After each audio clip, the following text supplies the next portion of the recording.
DK build, right? So I wanted to bring this DK build. This is the most broken thing that I have seen since Cryo Curse.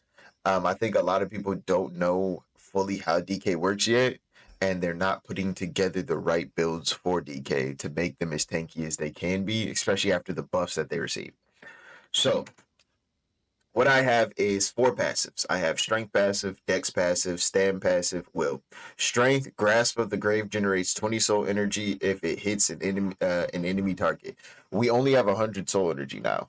So now that we have 100 soul energy, all the soul energy that we collect is valuable. It's very, very valuable, right? We want to be generating soul energy, and also this is our physical damage. Everything we do when we smack someone, it scales off of our strength as well.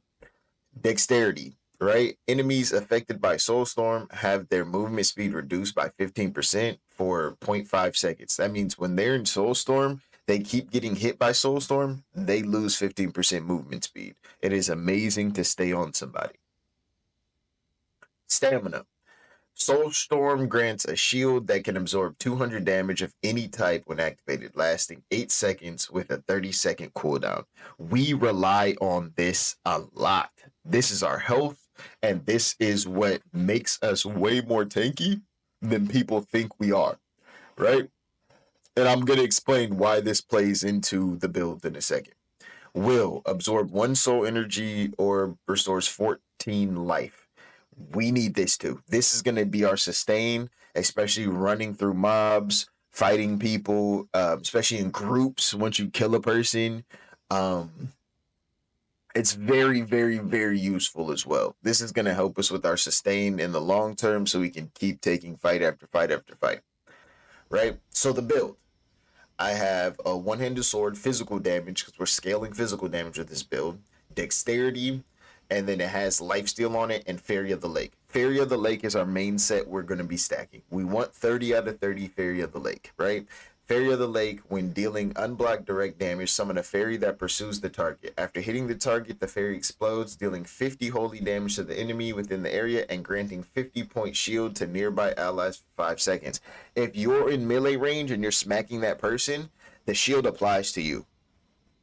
This is what is going to make us a lot tankier. This effect cannot be triggered again until the fairy returns. It doesn't take that long for the fairy to return, especially in melee range, and it happens more than you think. Double the damage and shield amount provided. Significantly increase the fairy's flying speed, and upon return causes the same effect around you. So we basically, the second one doubles the damage and shield amount provided, and then the third one doubles that again. So double the damage and shield amount provided makes it 100 holy damage, 100 shield. And while you're on them meleeing them, you get the 100 shield. Significantly increases fairy's flying speed upon return, causes the same effect. That means it does another 100 damage to them because you're in melee range, and it gives you another 100 shield. We're getting 200 shield off of Fairy of the Lake and doing 200 damage off of Fairy of the Lake. And then that plays into this, because then when we pop our Q, we get another 200 shield. So that's 400 shield already. And then I have Tangling Chains. Tangling Chains. After staying within 4 meters of an enemy player for 3 seconds, dealing unblocked direct damage, grants 100 shield for 3 seconds. This effect can trigger once every 15 seconds against the same target. This right here gives us another 100 shield. That's 500 shield. So basically that takes our health from 1079 to 1579 just off of melee combat, and does 200 damage. And then the second part of Tangling Chains, when triggered, gain 90 additional move speed for 3 seconds with the effect gradually decreasing over time. This is how we stick to people right here. This is how we stick to people. This is how people can't get away. Especially this paired with our Dex build, Soul Shroud, reducing their move speed. We are sticking to people all day with this build. Let me go back over. I have lifesteal on this sword. I have lifesteal on the other sword, right? I did the Divine Crown. I have 4 max damage stacks, 2 life on hit, Fairy of the Lake. We are stacking life on hit with this build as much as possible because while this shield is up, you want to be healing your health. You want, so when you do get below and then Fairy procs again and you get 200 shield and you can proc your Q again or Tangling Chains procs again, when you're getting these shields over and over and over again, you want to be healing your health while these shields are up so that you start back from max health. That's the whole plan, is to get as much health as possible while you're fighting so that you always keep starting back to max health. So, max damage stacks increase damage by 2% per stack. So I have max damage stacks, life on hit, Fairy of the Lake. I have max damage stacks, life on hit, Fairy of the Lake. I have physical penetration with Fairy of the Lake. I have Tangling Chain, Strength, 4 life on hit. I have 4 life on hit, Strength, Tangling Chains. I have Stam, Strength, Will, Tangling Chains. This is a stat. I need the stats to hit 4 perks. So this was literally just a stat item that I really needed. Fairy of the Lake, Strength, Fizz Resist, Will. I have Stam, Strength, max damage stacks. I made this. I needed Strength and I needed Stam to finish off my perks. And then to get the damage stacks, I just crafted an Heirloom Ring. I have Dex, max damage stacks, Fairy of the Lake. I pulled this off of the auction house. Most of this I pulled off of auction house. Max damage stacks, Dex, Fairy of the Lake. Stamina, physical damage, Fairy of the Lake. So I'm rocking 30 out of 30, 15, 16 out of 15 Tangling Chains, 30 out of 30 Fairy, and then I'm rocking, let's see, my life on hit is 11, and my max damage stacks right now are 12. So I'm getting 24 damage percent on top of the 38 damage I already have. So I'm scaling damage very hard with this build as well. I'm tanky. I'm doing crazy damage. It has become my favorite build I have played so far in this game. So I'm going to kick it over to some footage, and then afterwards I will be talking a little bit more about it, but I want you to see this build in action.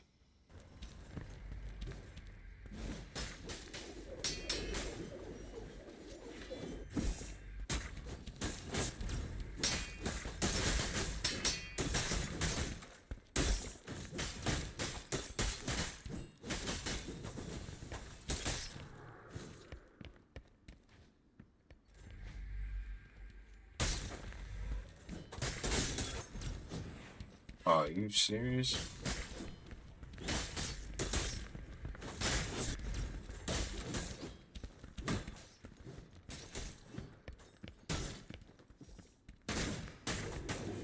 He's about to do that.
I just 1v3. Oh no, I guess he was there too. Oh.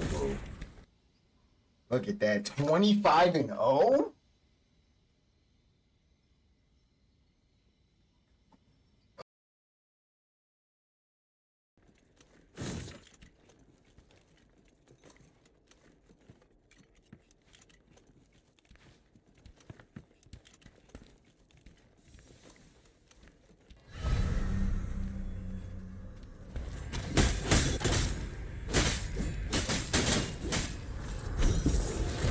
Oh.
So as you can see, this build is super tanky. It does a lot of damage. The more enemies around you, the more tank you become because you can heal.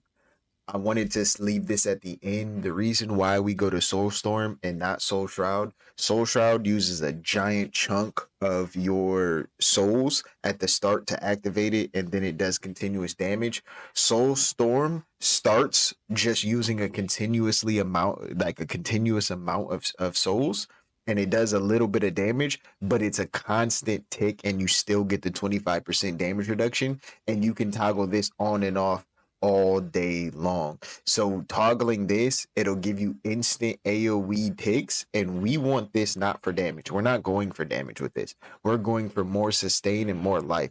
That's why we go Soulstorm, because once we toggle Soulstorm on, we're getting 25% damage reduction. It lasts longer than Soul Shroud in a fight, even if I'm getting no souls, and it's constantly ticking, giving us that life on hit. Life on hit applies to Soulstorm. This is why this is the Soul Taker build, because this just life on hits everything around it.